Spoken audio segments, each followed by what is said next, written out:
Nagsimula ang kwento sa isang lalaking nagngangalang Hutch. Si Hutch ay isang empleyado lamang na gumagawa ng parehong gawain sa araw-araw. Hanggang isang gabi, nagising si Hutch dahil may narinig siyang misteryosong tunog sa bahay niya. Pinasok pala ng mga baguhang magnanakaw ang bahay nila. Sinubukan ni Hutch na labanan ang magnanakaw gamit ang isang golf club, ngunit nabigo ang kanyang pagtatangkang lumaban dahil gumamit ng baril ang mga magnanakaw. Ninakaw pa ng mga ito ang kanyang relo, kung saan nakita ni Hutch ang tato ng magnanakaw. Hindi nagtagal, nagising ang anak ni Hutch na si Brady at buong tapang na inatake ang isa sa mga tulisan. At sa oras na iyon ay may pagkakataon na si Hutch na itumba ang isa sa mga tulisan ngunit hindi niya yun ginawa, at sa halip ay sinabihan niya ang kanyang anak na palayain ang magnanakaw. Nadismaya ang kanyang anak sa kanyang ama dahil sa pagpapalaya nito sa magnanakaw. Hindi nagtagal, dumating ang mga pulis sa bahay ni Hutch. Sinabi ng isa sa mga pulis na tama ang ginawa ng kanilang ama upang maiwasan ang hindi kanais-nais na bagay.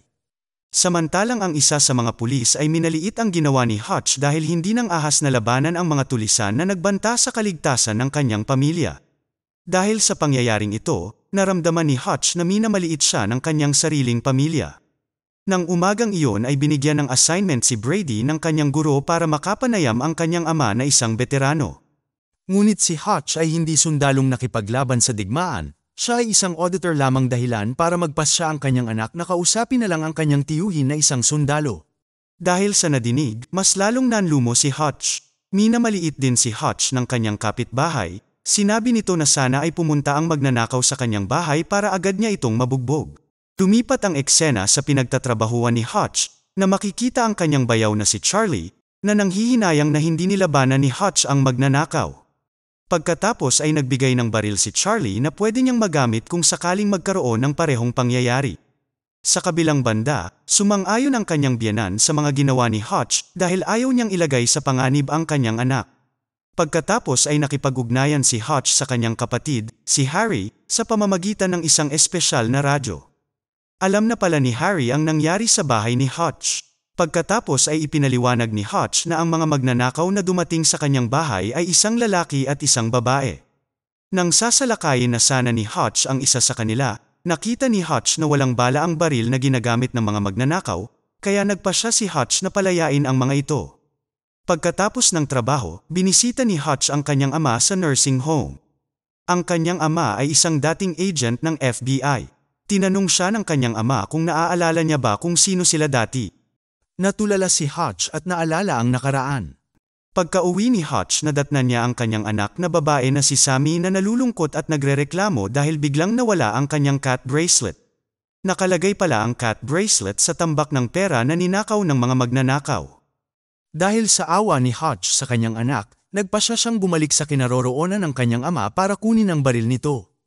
Sinabihan si Hutch ng kanyang ama na lutusin kaagad ang problema. Pagkatapos ay pumunta si Hutch sa bawat tattoo shop para hanapin ang may-ari ng tattoo na nakita niya sa magnanakaw.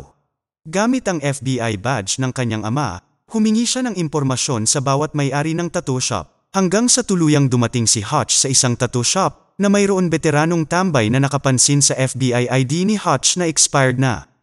Kaya gusto ng may-ari ng tindahan na bugbugin si Hutch.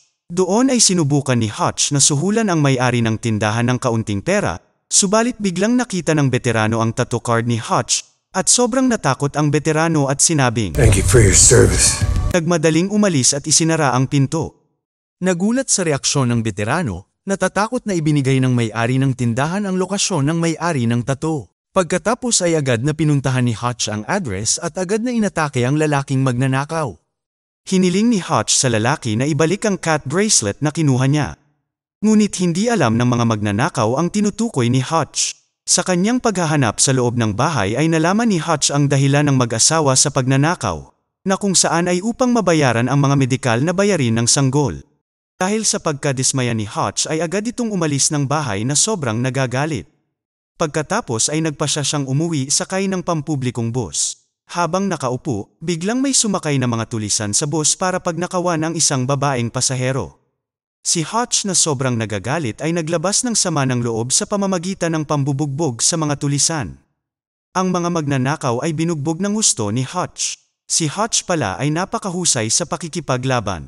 Pagka-uwi niya, nakita ng kanyang asawang si Becca ang mga sugat sa mukha ni Hutch.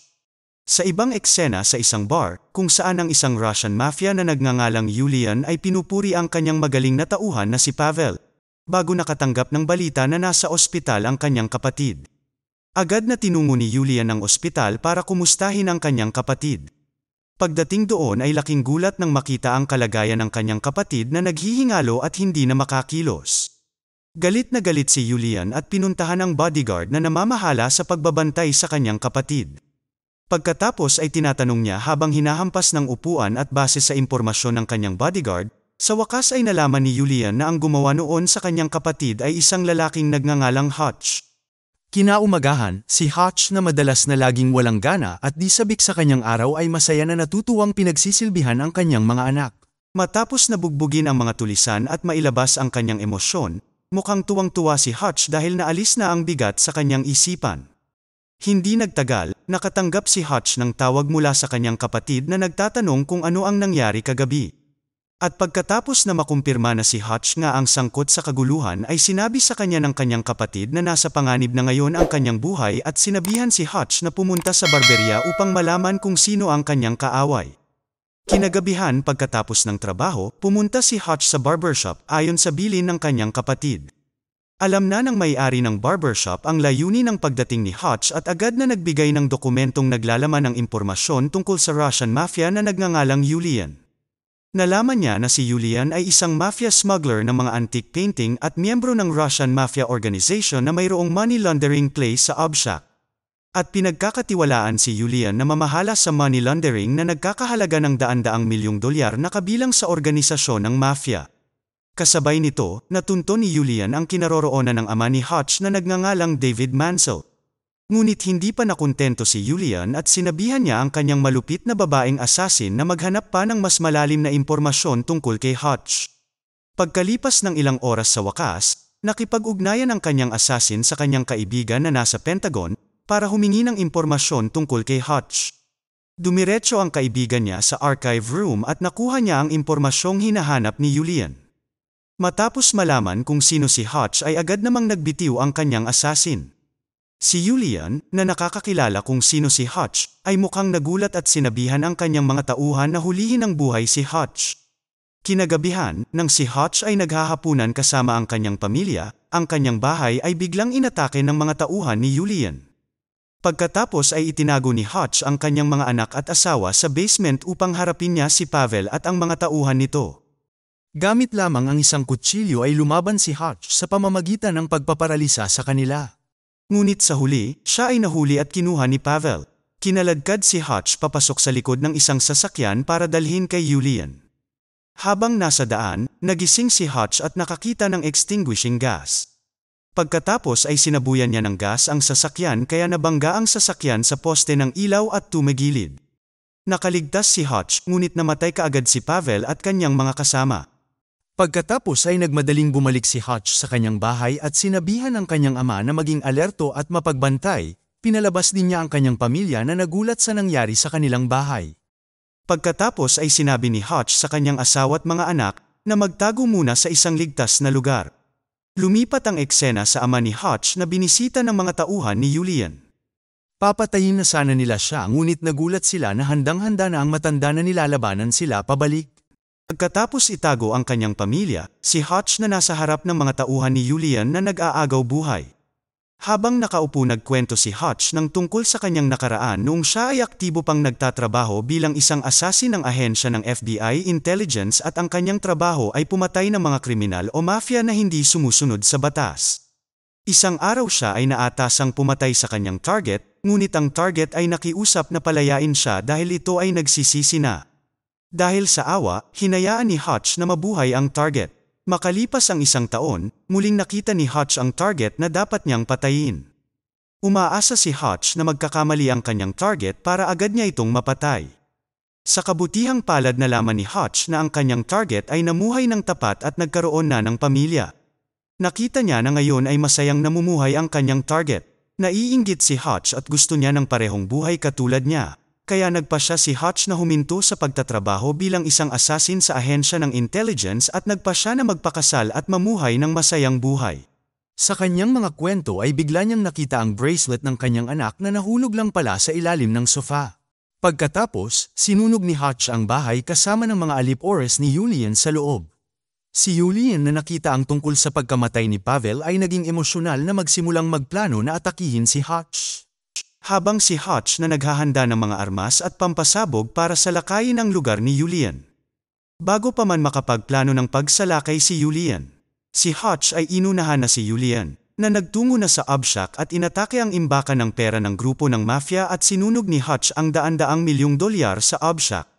Pagkatapos ay nagtungo kung saan nagtatago si Julian kasama ang buo niyang tauhan. Doon ay walang takot na kumakain si Hutch. Agad namang pinalibutan ni Julian at ng kanyang mga tauhan si Hutch. Naisip ni Julian na si Hutch ay naglakas loob na pumunta sa kanyang punong tanggapan na walang laman ang mga kamay. Pero hindi pala ganoon katanga si Hutch, may dala siyang bomba na handang pasabugin ang lugar. Pagkatapos ay sinabi ni Hutch na sinunog niya ang lahat ng pera ni Julian sa Obshak. Ginawa niya ito dahil sinalakay ni Julian ang kanyang bahay. Nahilo si Julian dahil kailangan niyang palitan ang lahat ng pera ng mga miyembro ng Russian Mafia na sinunog ni Hutch sa Obshak. Pinayuhan ni Hutch si Julian na umalis na sa organisasyong mafia ng Russia at magsimula ng bagong buhay. Pagkatapos ay iniwan ni Hutch si Julian na nakayukong iniisip ang kanyang kapalaran. Pagkasakay ni Hutch sa sasakyan ay agad na hinabol ni Julian at ng kanyang mga tauhan si Hutch. Tila gustong ilibing ng buhay si Hutch dahil sa pagsunog ng pera ng mafia sa Obshak. Matapos ang mahabang habulan at putukan na naganap sa lansangan, sa wakas ay nakatakas si Hutch at nakarating sa opisina ng kanyang biyenan. Bago makapasok sa opisina, hindi nilubayan ng putok si Hutch ng mga tauhan ni Julian. Pero sa opisina pala ay nandoon na sina Harry at David na handang tumulong kay Hutch. Mukhang tuwang-tuwa ang kanyang ama dahil matagal na itong hindi gumagamit ng baril. At sa kasunduan ng pamilya Mansell laban sa Russian Mafia, matapos ang mahabang labanan, nagtagumpay silang tatlo na maparalisa ang mga tauhan ni Julian at ngayon si Julian na lang ang naiwan. Inatake din ni Hutch si Julian gamit ang bomba at agad na namatay si Julian. Sa wakas, sa digmaang ito ay nanalo ang pamilya Mansell. Pinasalamatan ni Hutch ang kanyang kapatid na lalaki at ama sa pagiging handang tumulong sa kanya na labanan ang Russian Mafia. Lumipat ang eksena kay Hutch na tinatanong ng dalawang detective. Maya-maya lang ay tumunog ang cellphone ng dalawang detective, at lumabas na ang tumatawag ay ang kanilang boss, na sinabihan silang isara ang kaso at pakawalan kaagad si Hutch.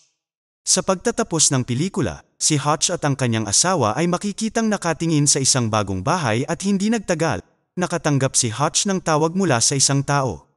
Matapos matanggap ang tawag, mukhang nag-aalala si Hutch pagkatapos ay tinanong ang home agent kung may basement ang bahay na ito. Dito na nagtatapos ang kwento, sana ay nagustuhan mo ito. Kung hindi ka pa nakasubscribe ay mag-subscribe ka na upang matulungan mo ang channel na ito. Mag-comment ka na rin tungkol sa kwento. Salamat!